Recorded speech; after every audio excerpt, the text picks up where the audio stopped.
दोस्तों नमस्कार। यह है मार्गदर्शन फॉर सिविल सर्विसेज। मैं अनुराग चौधरी।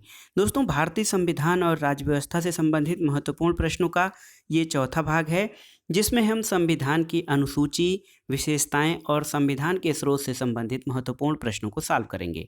दोस्तों, ये वीडियो यूपीएससी, यूपीपीसीएस और अन्य राज्यों की सिविल सेवा परीक्षा के सामान्य अध्ययन के राज्य व्यवस्था खंड के साथ साथ government degree college, government inter college, TGT, PGT, LT grade और नेट जेआरएफ राजनीति विज्ञान के लिए बहुत ही उपयोगी तथा महत्वपूर्ण है। आप इन प्रश्नों को तैयार कर लीजिए। तो आइए सॉल्व करते हैं भारतीय संविधान और राज्य व्यवस्था से संबंधित महत्वपूर्ण प्रश्नों का चौथा भाग। दोस्तों, इसमें हम सबसे पहले भारतीय संविधान में अनुसूचियों से संबंधित महत्वपूर्ण प्रश्नों को सॉल्व करेंगे। पहला प्रश्न है दोस्तों, भारतीय संविधान में कुल अनुसूचियों की संख्या कितनी है? ऑप्शन है आपके 4, 6, 11 और 12। तो सही उत्तर क्या है दोस्तों? भारतीय संविधान में अनुसूचियां यानी शेड्यूल्स की संख्या 12 है। और मूलतः संविधान में कुल 8 अनुसूचियां थी, लेकिन बाद में संविधान संशोधनों द्वारा 9वीं, 10वीं, 11वीं और 12वीं अनुसूचियां जोड़ी गई और वर्तमान में भारतीय संविधान में कुल अनुसूचियों की संख्या 12 है। अगला प्रश्न है, देखिए भारतीय संविधान में कुल अनुसूचियों की संख्या कितनी है? तो सही उत्तर है 12 अनुसूचियां हैं। लेकिन यदि ये प्रश्न पूछता है कि मूल संविधान में अनुसूचियों की संख्या कितनी थी, तो ये थी 8 अनुसूचियां मूल संविधान में। अगला प्रश्न है दोस्तों, बहुत ही महत्वपूर्ण है। कौन सा एक भारतीय संविधान की पहली अनुसूची का प्रावधान नहीं है? देखिए, भारतीय संविधान की पहली अनुसूची में क्या नहीं है? ऑप्शन है आपके राज्य, संघ राज्य क्षेत्र, राज्यों के नाम और राज्य क्षेत्र और नागरिकता। तो देखिए, बहुत ही महत्वपूर्ण प्रश्न है। आप संविधान की पहली अनुसूची जो है उसमें राज्य, संघ राज्य क्षेत्र और राज्यों के नाम और राज्य क्षेत्रों से संबंधित प्रावधान किए गए हैं, लेकिन नागरिकता यानी सिटीजनशिप से संबंधित प्रावधान जो है पहली अनुसूची में नहीं किए गए हैं। अगला प्रश्न है दोस्तों, भारतीय संघ में एक नया राज्य शामिल किया जाना हो तो संविधान की किस अनुसूची में संशोधन किया जाना आवश्यक है? पहली अनुसूची, दूसरी अनुसूची, तीसरी अनुसूची या 9वीं अनुसूची? तो जैसा कि आप जानते हैं कि भारतीय संविधान की पहली अनुसूची में राज्य, संघ राज्य क्षेत्र, राज्यों के नाम और राज्य क्षेत्र से संबंधित प्रावधान किए गए हैं। तो सही उत्तर है दोस्तों, यदि भारतीय संघ में नया राज्य शामिल किया जाना हो तो संविधान की पहली अनुसूची में संशोधन किया जाना जरूरी होगा। देखिए, सूची 1 का सूची 2 से सुमेलन करना है और इस आधार पर सही कूट का चयन करना है। देखिए, तृतीय अनुसूची आपके शपथ या प्रतिज्ञान से संबंधित है। चतुर्थ अनुसूची जो है राज्यसभा में प्रतिनिधित्व से संबंधित है। छठी अनुसूची दोस्तों ये जनजाति क्षेत्रों से संबंधित है और 9वीं अनुसूची भूमि सुधार से संबंधित है। तो इस प्रकार आप सही सुमेलन कर सकते हैं। अगला प्रश्न है, भारतीय संविधान के निम्नलिखित में से कौन सी अनुसूची राज्यसभा में स्थानों के आवंटन से संबंधित है? ऑप्शन देखिए, तीसरी अनुसूची, चौथी अनुसूची, 5वीं अनुसूची और छठी अनुसूची। तो सही उत्तर क्या है दोस्तों? सही उत्तर है चौथी अनुसूची जो है ये राज्यसभा में स्थानों के आवंटन से संबंधित है। अगला प्रश्न है, संविधान की 6वीं अनुसूची में दी गई स्वायत्त जिला परिषद उत्तर पूर्व भारत के किस राज्य में लागू नहीं होती है? ऑप्शन है असम, त्रिपुरा, नागालैंड और मेघालय। तो सही उत्तर है दोस्तों, 6ठी अनुसूची में दी गई स्वायत्त जिला परिषद उत्तर पूर्व भारत के नागालैंड राज्य में लागू नहीं होती है। तो याद रखिएगा, 6ठी अनुसूची असम, मेघालय, त्रिपुरा और मिजोरम के जनजातीय क्षेत्रों के प्रशासन के बारे में उपबंध करती है। इसमें नागालैंड शामिल नहीं है। अगला प्रश्न है दोस्तों, एक विषय को समवर्ती सूची में शामिल किया जाता है जब इस पर एक कानून पास किया जा सकता है, किसके द्वारा? ऑप्शन देखिए, राज्य सरकार, केंद्र और राज्य सरकार, राष्ट्रपति और राज्यपाल। तो सही उत्तर क्या है दोस्तों? किसी विषय को समवर्ती सूची में तब शामिल किया जाता है जब इस पर कानून बनाने का अधिकार केंद्र और राज्य सरकार दोनों को होता है। तो भारतीय संविधान की 7वीं अनुसूची में 3 सूचियों का उल्लेख किया गया है, संघ सूची, राज्य सूची और समवर्ती सूची। समवर्ती सूची में जो विषय शामिल होते हैं उन पर केंद्र और राज्य दोनों सरकारों को कानून बनाने का अधिकार है, लेकिन किसी टकराव या विवाद की स्थिति में केंद्र का कानून मान्य होता है। अगला प्रश्न है, संविधान की किस अनुसूची में केंद्र और राज्य के मध्य शक्तियों का विभाजन उपबंधित किया गया है? 5वीं अनुसूची, 6ठी अनुसूची, 7वीं अनुसूची या 8वीं अनुसूची? तो सही उत्तर है केंद्र और राज्य के मध्य शक्तियों का जो विभाजन है वो 7वीं अनुसूची में वर्णित किया गया है। तो सही उत्तर है 7वीं अनुसूची। अगला प्रश्न है, भारतीय संविधान की समवर्ती सूची में क्या शामिल नहीं है? ऑप्शन है जनसंख्या नियंत्रण और परिवार नियोजन, आर्थिक और सामाजिक योजना, लोक व्यवस्था और विवाह विच्छेद। तो सही उत्तर है दोस्तों समवर्ती सूची में, जैसा कि आप जानते हैं, केंद्र और राज्य दोनों ही कानून बना सकते हैं। इसमें लोक व्यवस्था यानी जो पब्लिक आर्डर है दोस्तों, ये समवर्ती सूची में शामिल नहीं है। लोक व्यवस्था का प्रावधान राज्य सूची के अंतर्गत शामिल है। और जो अन्य ऑप्शन हैं जैसे जनसंख्या नियंत्रण, परिवार नियोजन, आर्थिक और सामाजिक योजना, विवाह विच्छेद, ये समवर्ती सूची के विषय हैं। अगला प्रश्न है, कौन राज्य सूची का विषय नहीं है? ऑप्शन है लोक व्यवस्था, कब्रिस्तान, लोक स्वास्थ्य और न्यायालय का अवमान। तो सही उत्तर क्या है दोस्तों? सही उत्तर है न्यायालय का अवमानना जो है ये राज्य सूची का विषय नहीं है, जबकि ये समवर्ती सूची का विषय है। लोक व्यवस्था, कब्रिस्तान और लोक स्वास्थ्य राज्य सूची के विषयों में शामिल हैं। दोस्तों संविधान में जो हमारी 3 सूचियों की व्यवस्था की गई है शक्तियों के बंटवारे से संबंधित, ये 3 सूची 7वीं अनुसूची के अंतर्गत है, संघ सूची, राज्य सूची और समवर्ती सूची। संघ सूची में जो प्रविष्ट विषय हैं वो 97 है। दूसरी सूची जो है राज्य सूची, उसमें 66 विषय हैं और समवर्ती सूची में कुल 47 विषय हैं।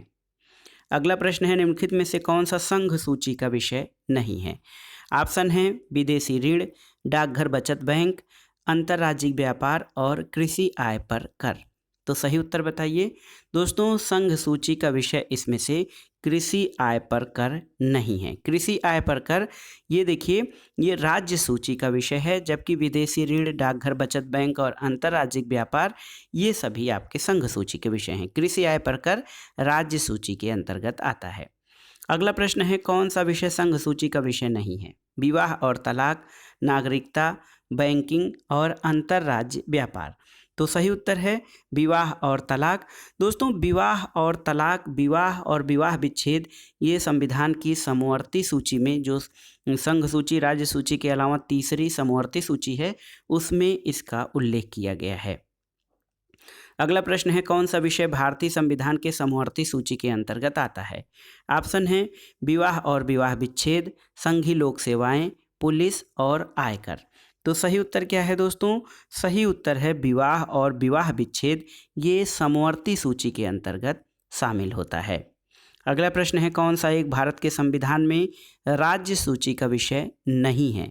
देखिए दांव और द्युत क्रीड़ा, मत्स्य उद्योग, राज्य के मंत्रियों के वेतन और भत्ते, राजनयिक प्रतिनिधित्व।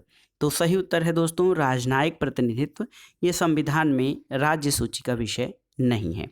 देखिए राजनयिक, काउंसिली और व्यापारिक प्रतिनिधित्व ये संघ सूची के अंतर्गत शामिल हैं, जबकि द्वित क्रीड़ा, मत्स्य उद्योग और राज्य के मंत्रियों के वेतन और भत्ते ये राज्य सूची के विषयों में शामिल हैं। अगला प्रश्न है दोस्तों, कौन सा विषय भारत के संविधान की राज्य सूची में है?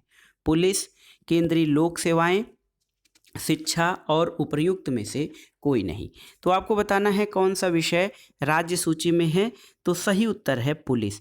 दोस्तों पुलिस जो है, पुलिस और सार्वजनिक व्यवस्था राज्य सूची का विषय है। केंद्रीय लोक सेवा ये आपका जो है संघ सूची का विषय है और शिक्षा समवर्ती सूची का विषय है, यानी शिक्षा पर केंद्र और राज्य दोनों ही कानूनों का निर्माण कर सकते हैं। अगला प्रश्न है, कौन सा विषय समवर्ती सूची में नहीं है? फौजदारी कानून, विवाह और विवाह विच्छेद, सार्वजनिक व्यवस्था और आर्थिक और सामाजिक नियोजन। तो सही उत्तर है दोस्तों सार्वजनिक व्यवस्था। सार्वजनिक व्यवस्था जो है ये आपके समवर्ती सूची में शामिल नहीं है। देखिए बहुत ही महत्वपूर्ण प्रश्न है, समवर्ती सूची में क्या नहीं शामिल है? तो सार्वजनिक व्यवस्था समवर्ती सूची में शामिल नहीं है। अगला प्रश्न बहुत ही इम्पॉर्टेंट है और इसमें हम ऑप्शन नहीं बताएंगे। केंद्र और राज्य के मध्य शक्तियों का बंटवारा संविधान की किस अनुसूची में किया गया है?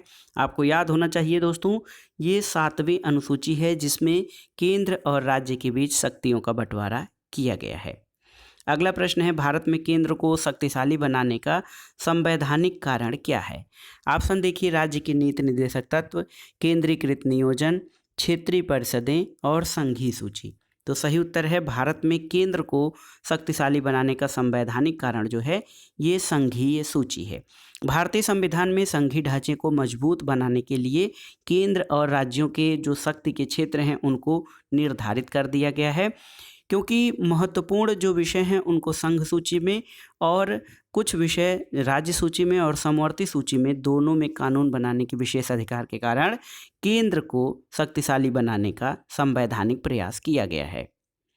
अगला प्रश्न है, भारत का संविधान किसको अवशिष्ट शक्तियां देता है?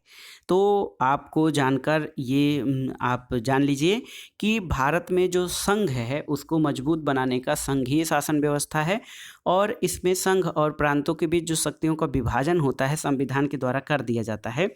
लेकिन संविधान में जो भारतीय संविधान है यहाँ पर कनाडा की संघीय व्यवस्था का अनुसरण किया गया है और भारतीय संविधान में अवशिष्ट शक्तियाँ केंद्र को यानी सेंटर को प्रदान की गई हैं। तो सही उत्तर है, भारतीय संविधान में अवशिष्ट शक्तियां केंद्र को प्रदान की गई हैं। आपकी जानकारी के लिए एक महत्वपूर्ण तथ्य बता दें कि अमेरिकी संविधान में अवशिष्ट शक्तियां राज्यों के पास हैं। अगला प्रश्न है दोस्तों, राज्य सूची के किसी विषय को राष्ट्रीय हित का विषय घोषित करने का अधिकार किसे है? ऑप्शन है राज्यसभा, केंद्रीय मंत्रिमंडल, लोकसभा और राष्ट्रपति। तो सही उत्तर है दोस्तों ऑप्शन ए। ऑप्शन ए जो है आपका सही उत्तर है, राज्यसभा राष्ट्रीय हित का किसी राज्य सूची के विषय को राष्ट्रीय हित का विषय घोषित कर सकती है और ये व्यवस्था संविधान के 11वें भाग में अनुच्छेद 249 में किया गया है। अगला प्रश्न है दोस्तों, संघ सूची में शामिल विषयों की संख्या कुल कितनी है? तो सही उत्तर है 97 विषय जो हैं 97 विषय संघ सूची में हैं। देखिए संघ सूची में 100 विषय, राज्य सूची में 61 विषय और 52 विषय समवर्ती सूची में हैं। तो 100, 61, 52 जो हैं ये संघ सूची, राज्य सूची और समवर्ती सूची के विषय हैं। अगला प्रश्न है, संघीय सूची में कितने विषय शामिल किए गए हैं?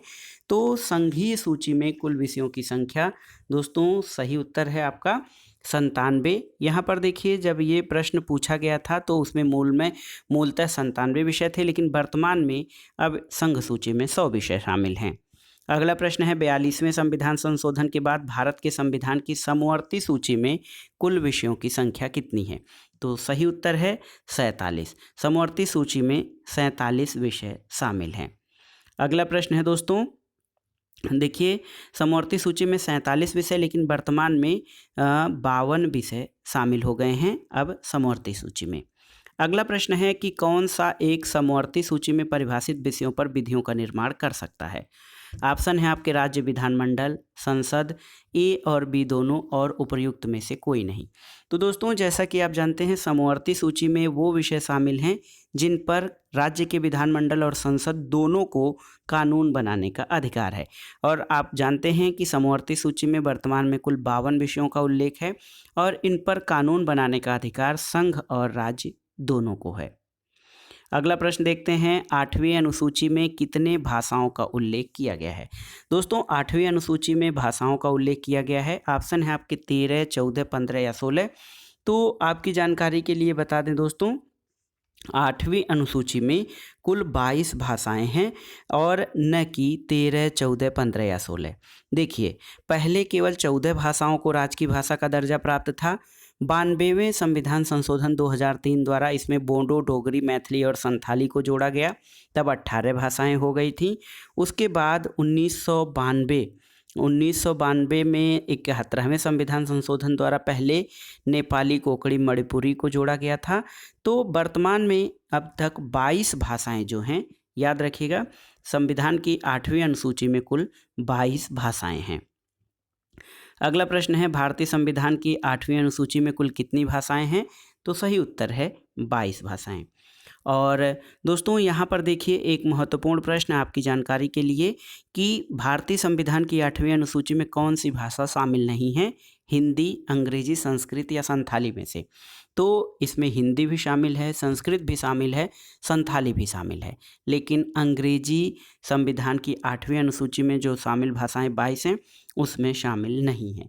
तो सही उत्तर है आपका अंग्रेजी जो है ऑप्शन बी, ये 8वीं अनुसूची में शामिल नहीं है। अगला प्रश्न है भारतीय संविधान की 8वीं अनुसूची में कितनी भाषाओं का उल्लेख किया गया है? तो सही उत्तर है दोस्तों 18। देखिए 18 यहाँ पर जो परीक्षा है इसमें 18 भाषाएं इसमें दी गई हैं, लेकिन वर्तमान में इसमें कुल 22 भाषाएं शामिल हैं। अगला प्रश्न देखिए संविधान की 8वीं अनुसूची में कितनी प्रादेशिक भाषाएं शामिल हैं? 22 भाषाएं। और 8वीं अनुसूची का संबंध संविधान का किससे है? तो आप जानते हैं कि संविधान के 8वीं अनुसूची का संबंध भाषा से है और इसमें कुल 22 भाषाएं शामिल की गई हैं। अगला प्रश्न है दोस्तों भारतीय संविधान की 10वीं अनुसूची का संबंध किससे है? भारतीय संविधान की जो 10वीं अनुसूची है वो किससे संबंधित है? तो ऑप्शन है आपके दल परिवर्तन, निरहता प्रावधान, अनुसूचित जनजाति, भारत के राज्यों के नाम या उपर्युक्त में से कोई नहीं। तो सही उत्तर है भारतीय संविधान की 10वीं अनुसूची जो है बहुत ही महत्वपूर्ण है और ये दल बदल विरोधी कानून विषयक प्रावधानों से संबंधित है। भारतीय संविधान में 10वीं अनुसूची 52वें यानी 52nd कॉन्स्टिट्यूशनल अमेंडमेंट के द्वारा 1985 में जोड़ी गई थी। अगला प्रश्न है संविधान की 12वीं अनुसूची किसके कार्यों से संबंधित है? ऑप्शन है आपके ग्राम पंचायत, राष्ट्रपति, नगर पालिका या प्रधानमंत्री। तो सही उत्तर है संविधान की 12वीं अनुसूची नगर पालिकाओं से या उसके कार्यों से संबंधित है। इस सूची के अंतर्गत नगर पालिकाओं को कुल 18 विषय प्रदान किए गए हैं और ये अनुसूची यानी 12वीं अनुसूची भारतीय संविधान में 74वें संविधान संशोधन द्वारा प्रतिस्थापित की गई थी। अगला प्रश्न है भारतीय संविधान की 12वीं अनुसूची में कुल विषयों की संख्या कितनी है? तो सही उत्तर क्या है दोस्तों? भारतीय संविधान की 12वीं अनुसूची में कुल 18 विषयों को शामिल किया गया है जिन पर नगर पालिकाओं को जो है नियम और कानून बनाने की शक्ति है। अब आइए देखते हैं अनुसूचियों के बाद भारतीय संविधान की विशेषताओं से संबंधित महत्वपूर्ण प्रश्नों को। पहला प्रश्न है कि भारत के संविधान की विशेषता क्या है? कठोर, लचीला, अंशतः कठोर और अंशतः लचीला, उपर्युक्त में से कोई नहीं। तो सही उत्तर है ऑप्शन सी, भारत का संविधान अंशतः कठोर और अंशतः लचीला के मध्य समन्वय स्थापित करता है। अगला प्रश्न है भारत का संविधान क्या है? तो दोस्तों भारत का संविधान अंशतः सख्त और अंशतः लचीला है, न तो ये अत्यधिक कठोर है और न ही अत्यधिक लचीला है। अगला प्रश्न है लोक संप्रभुता भारतीय संविधान में कहाँ पर स्थित है? सीमित और असीमित, परिभाषित और अपरिभाषित, विधिक और वास्तविक, संपूर्ण और व्यापक। तो दोस्तों भारतीय संविधान में लोक संप्रभुता जो है ये संपूर्ण और व्यापक है, क्योंकि भारतीय संविधान में जो संपूर्ण संप्रभुता का प्राधिकार है भारत के लोगों में निहित है और लोक संप्रभुता का क्षेत्र संपूर्ण और अत्यंत ही व्यापक है। अगला प्रश्न है भारतीय संघीय व्यवस्था के विषय में निम्नलिखित में से कौन सा एक कथन सही नहीं है? इसमें न्यायालयों की दोहरी व्यवस्था नहीं है, राज्यसभा में राज्यों का समान प्रतिनिधित्व है, संघ और राज्यों के मध्य शक्तियों का वितरण है, सर्वोच्च न्यायालय संविधान का संरक्षक है। तो सही इसमें से क्या नहीं है, सत्य नहीं है? तो सही उत्तर है आपका ऑप्शन बी, ये सत्य नहीं है कि राज्यसभा में राज्यों का समान प्रतिनिधित्व है। दोस्तों भारतीय संविधान में या भारतीय शासन व्यवस्था में राज्यों को समान प्रतिनिधित्व नहीं दिया गया है, बल्कि उनकी जनसंख्या के आधार पर प्रतिनिधित्व दिया गया है। जबकि अमेरिका में प्रत्येक राज्य से संघीय व्यवस्थापिका में 2 सदस्य चुने जाते हैं, भारतीय संविधान में ऐसा नहीं है, इसलिए ये एक कथन सही नहीं है। अगला प्रश्न है सही कथन को आपको चुनना है। सही कथन क्या है? अवशेष शक्तियां भारत में राज्यों के पास और अमेरिका में केंद्र में निहित हैं, ये सही नहीं है। अमेरिका में 3 तरह की विधायी शक्तियाँ होती हैं, जबकि भारत में केवल एक प्रकार की शक्ति का निरूपण है। ये भी सही नहीं है। भारत और अमेरिका दोनों में अवशेष शक्तियाँ केंद्र के पास होती हैं, सही नहीं है। अवशेष शक्तियाँ भारत में केंद्र के पास और अमेरिका में राज्यों के पास हैं, ये आपका सही कथन है। अगला प्रश्न है, किसने ये दृष्टिकोण दिया था कि भारतीय संविधान समय और परिस्थितियों के अनुसार एकात्मक और संघात्मक दोनों है? ऑप्शन है K C Wheare, R S Sarkaria, Bhimrao Ambedkar या फिर आइवर जेनिंग्स। तो सही उत्तर है आइवर जेनिंग्स। दोस्तों, आइवर जेनिंग्स ने अपनी रचना some characteristics of the Indian constitution में भारतीय संविधान को संघात्मक माना है, लेकिन तीव्र केंद्रीकरण की प्रवृत्ति को स्वीकार करते हुए इन्होंने माना है कि इन दोनों विशेषताओं का उद्देश्य समय और परिस्थितियों के अनुरूप संविधान का सुगम संचालन करना है। तो सही उत्तर है भारतीय संविधान समय और परिस्थितियों के आवश्यकता अनुसार एकात्मक और संघात्मक दोनों है। ये जेनिंग्स का कथन है। अगला प्रश्न है, भारतीय संघीय व्यवस्था केंद्रमुखी है क्योंकि संपूर्ण भारत के लिए केवल एक ही नागरिकता है, सही है। आपातकाल में केंद्र की शक्तियां बहुत बढ़ जाती हैं, सही है। संसद राज्यों के क्षेत्रों का पुनर्निर्धारण कर सकती है, ये भी सही है। यानी कि उपर्युक्त सभी। भारतीय संवैधानिक व्यवस्था के या संघीय व्यवस्था के केंद्रमुखी होने के ये सभी कारण उत्तरदायी हैं। अगला प्रश्न है दोस्तों, भारत के संविधान में फेडरल शब्द कहाँ पर वर्णित किया गया है? ऑप्शन है प्रस्तावना में, भाग 3 में यानी मूल अधिकारों में, कहीं भी वर्णित नहीं है और अनुच्छेद 368 में। तो सही उत्तर है भारत के संविधान में फेडरल या संघीय शब्द कहीं भी वर्णित नहीं है, लेकिन भारत की जो संघीय व्यवस्था है उसको स्पष्ट करने के लिए संविधान के अनुच्छेद 1 में भारत को राज्यों का संघ कहा गया है, न कि कहीं भी फेडरल शब्द का, फेडरेशन शब्द का प्रयोग नहीं किया गया है। भारत में यूनियन ऑफ स्टेट का प्रयोग किया गया है। अमेरिका में संविधान में संघ के लिए फेडरेशन शब्द का प्रयोग किया गया है। अगला प्रश्न है दोस्तों, भारतीय संघ को पैरामाउंट फेडरेशन या परम संघ किसने कहा है? ऑप्शन है C.H. एलेक्जेंड्रोविच और MP शर्मा, के संथानम और AC बनर्जी। तो सही उत्तर है दोस्तों के संथानम। के संथानम योजना आयोग की व्यापक शक्तियों के विस्तार को देखते हुए के संथानम ने भारतीय संघ को परम संघ की संज्ञा दी थी। अगला प्रश्न देखते हैं, भारतीय संघीय प्रणाली की कौन सी विशेषताएं सही हैं? देखिए, शक्तियों का बंटवारा ये है, शक्तियों का पृथक्करण भारतीय संविधान में नहीं है, स्वतंत्र न्यायपालिका, प्रधानमंत्री का नेतृत्व और लिखित संविधान। तो सही उत्तर देखिए दोस्तों, यहाँ पर जब आप सही उत्तर देखेंगे तो आप पाएंगे कि 1, 3 और 5 ये ऑप्शन सही हैं। शक्तियों का बंटवारा, स्वतंत्र न्यायपालिका और लिखित संविधान भारतीय संघीय प्रणाली की विशेषताएं हैं। संविधान का शक्तियों का पृथक्करण और प्रधानमंत्री के नेतृत्व ये अध्यक्षात्मक और संसदीय शासन प्रणाली की विशेषताएं मानी जाती हैं।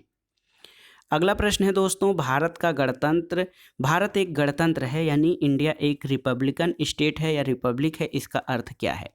तो सही उत्तर है गणतंत्र में कोई वंशानुगत शासक नहीं होता है। गणतंत्र का अर्थ होता है कि भारत में वंशानुगत राजा की परंपरा का अंत हो गया है और राज्याध्यक्ष जनता का अप्रत्यक्ष चुना हुआ प्रतिनिधि होता है। और इस तरह से देखा जाए तो भारत में राष्ट्रपति एक निश्चित अवधि के लिए 5 वर्ष के लिए चुना जाता है और देश की समस्त कार्यपालिका शक्तियाँ राष्ट्रपति में निहित होती हैं। अगला प्रश्न है, भारत एक गणराज्य है क्योंकि? तो भारत एक गणराज्य है, इसका अर्थ ये है कि भारत में जो राज्याध्यक्ष या राष्ट्रपति है उसका निर्वाचन होता है और ये वंशानुगत नहीं होता है। अगला प्रश्न है दोस्तों, भारत में किस व्यवस्था की विशेषताओं को भारत के संविधान में शामिल किया गया है?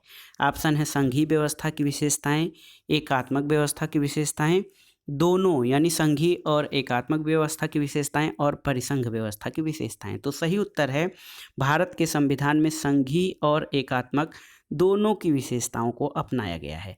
और भारतीय संविधान विशेषज्ञ D.D. बसु यानी दुर्गादास बसु ने भारतीय संविधान को संघात्मक और एकात्मक विशेषताओं से युक्त बताया है। अगला प्रश्न है, संविधान के अनुसार भारत कैसा राज्य है? तो सही उत्तर है संविधान के अनुसार भारत न तो संघीय है, न एकात्मक है, न अर्धसंघीय, बल्कि ये राज्यों का संघ या यूनियन ऑफ स्टेट है। अगला प्रश्न है दोस्तों 15वां प्रश्न है, भारतीय संविधान वकीलों का स्वर्ग है, ये किसका कथन है? ऑप्शन है Jawaharlal Nehru, Jennings, K C Wheare या एवी डायसी। तो सही उत्तर है कि भारतीय संविधान वकीलों का स्वर्ग है, ये जेनिंग्स का कथन है। और जेनिंग्स का मानना है कि ये दुर्गुण है जो भ्रम और झगड़ों को उत्पन्न करता है। भारतीय संविधान बहुत विशाल है और कुछ विद्वानों ने जेनिंग्स के इस कथन का समर्थन किया है कि भारत का संविधान लायर्स पैराडाइज है। दोस्तों केसी वेयर भारतीय संविधान को ऐसी शासन पद्धति मानते हैं जो न तो पूर्ण रूप से संघात्मक है, न पूर्ण रूप से एकात्मक। इसको इन्होंने लगभग परिसंघी कल्प या अर्धसंघी कहा है। और डायसी ने विधि प्रशासन की व्याख्या की है। डायसी की विधि व्यवस्था विधि के शासन के नाम से जानी जाती है।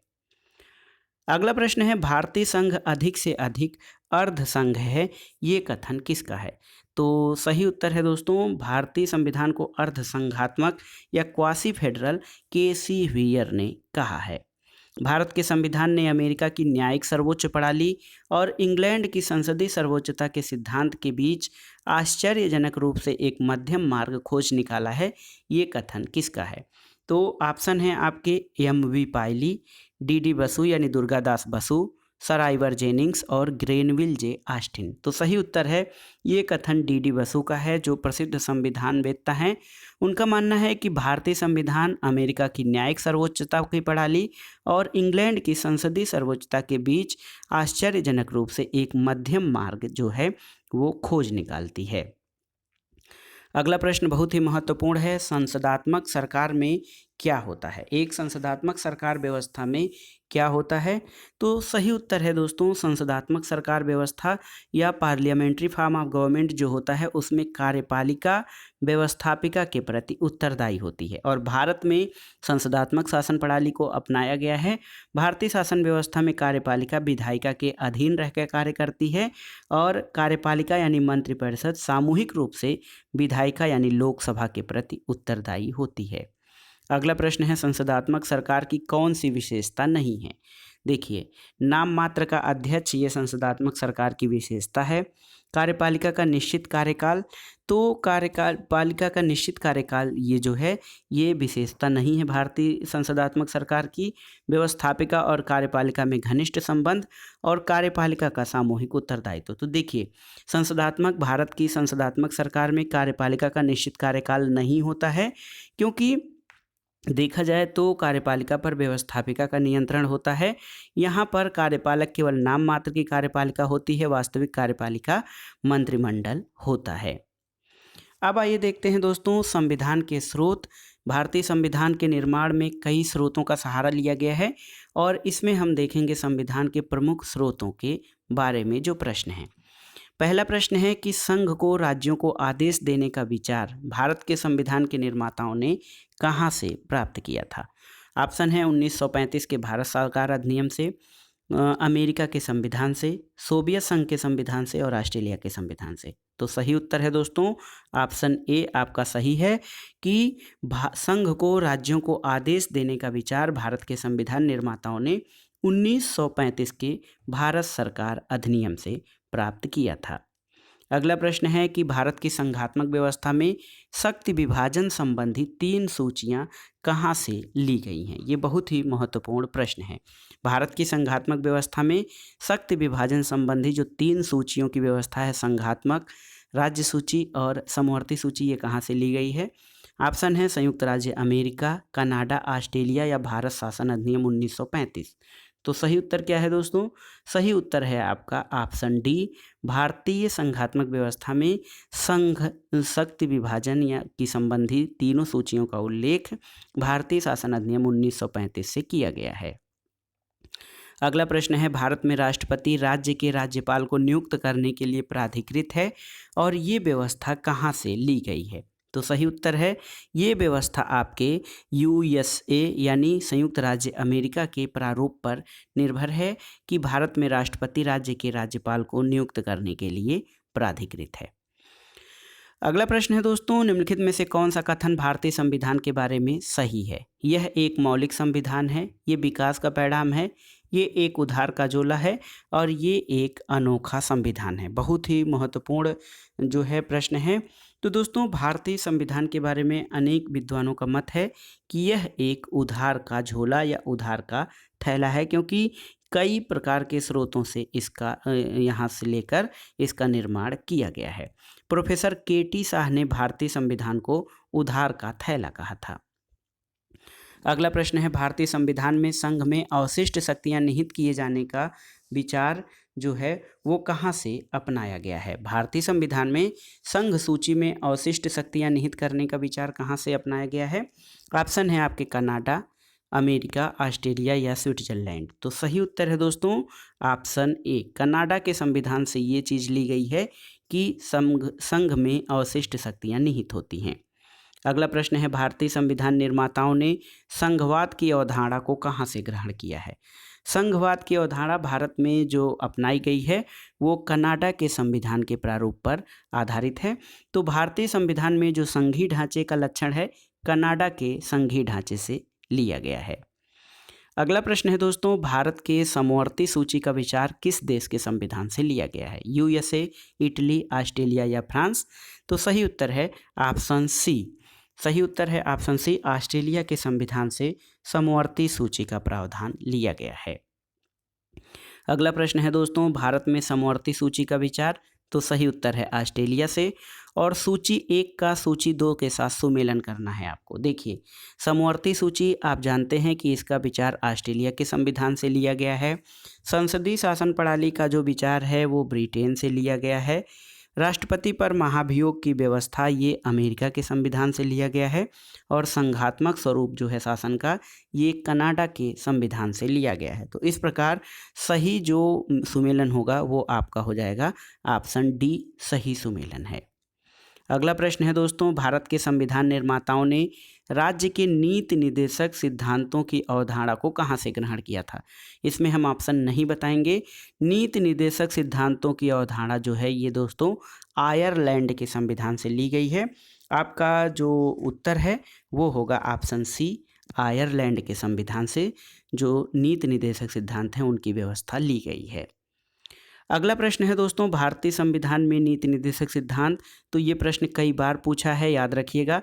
आयरलैंड के संविधान से नीति निर्देशक सिद्धांत या directive principle of the state को लिया गया है। अगला प्रश्न है, भारतीय संविधान में राज्यों का संघ की अवधारणा को किस संविधान से लिया गया है? ऑप्शन है संयुक्त राज्य अमेरिका, कनाडा, आयरलैंड या फ्रांस से। तो आप जानते हैं भारत में जो काफ़ी हद तक संघीय व्यवस्था ये कनाडा के संविधान से ली गई है। और राज्यों के संघ की परिकल्पना British north America act Canada से प्रेरित है। भारत में फेडरेशन शब्द का नहीं बल्कि यूनियन शब्द का प्रयोग किया गया है। अगला प्रश्न है दोस्तों, इंडिया अर्थात भारत राज्यों का एक संघ या यूनियन होगा। यूनियन शब्द किस देश के संविधान से प्रेरित है? अमेरिका, स्विट्जरलैंड, कनाडा या ऑस्ट्रेलिया? तो सही उत्तर है यूनियन शब्द दोस्तों ये कनाडा के संविधान से प्रेरित है। सही उत्तर है आपका ऑप्शन सी। अगला प्रश्न है, भारतीय संविधान के अनुच्छेद 14 में प्रयुक्त वाक्यांश कानून के समक्ष समानता या कानून के समक्ष समता किस देश के संविधान से लिया गया है? ऑप्शन है आपके अमेरिका, फ्रांस, कनाडा और ब्रिटेन। तो सही उत्तर है दोस्तों ब्रिटेन के संविधान से। ऑप्शन डी आपका सही उत्तर हो जाएगा। कानून के समक्ष समानता ब्रिटेन के संविधान से लिया गया है। और अगला प्रश्न है, भारतीय संघ प्रमुखतः आधारित है संघ व्यवस्था से जो कहाँ पर पाई जाती है? ऑप्शन देखिए कनाडा, अमेरिका, नाइजीरिया, ऑस्ट्रेलिया में। तो सही उत्तर है ऑप्शन ए, भारतीय संघ कनाडा के संघीय व्यवस्था से प्रेरित है। दोस्तों, भारतीय संविधान में जो हम भारत के लोग हैं ये हम भारत के लोग शब्द, मूल अधिकार, न्यायिक पुनरावलोकन, कानून का समान संरक्षण और उपराष्ट्रपति का राज्यसभा का पदेन सभापति होना ये सब अमेरिकी संविधान से लिए गए प्रावधान हैं। समवर्ती सूची और प्रस्तावना की विशिष्ट भाषा ऑस्ट्रेलिया से ली गई है। और 7वीं अनुसूची की जो सूचियां हैं, केंद्र राज्य संबंध, केंद्र के पास अवशिष्ट शक्तियां, राज्यपाल की राष्ट्रपति के विचारार्थ विधेयक सुरक्षित रखने का प्रावधान और राष्ट्रपति द्वारा राज्यपाल की नियुक्ति, पदावधि, ये जो चीज़ें हैं ये सब कनाडा के संविधान से लिए गए हैं। तो दोस्तों ये था आज का वीडियो। इसमें आपने भारतीय संविधान और राज्य व्यवस्था से संबंधित महत्वपूर्ण प्रश्नों को सॉल्व किया। संविधान की अनुसूची, संविधान की विशेषताएं और भारतीय संविधान के प्रमुख स्रोत से संबंधित जो महत्वपूर्ण प्रश्न बन सकते हैं उसको आज के वीडियो में हमने कवर किया है। दोस्तों वीडियो आपको कैसा लगा हमें कमेंट बॉक्स में ज़रूर बताइएगा। वीडियो को लाइक करें, शेयर करें और इस चैनल मार्गदर्शन फॉर सिविल सर्विसेज को सब्सक्राइब करें। वीडियो देखने के लिए धन्यवाद दोस्तों। नमस्कार।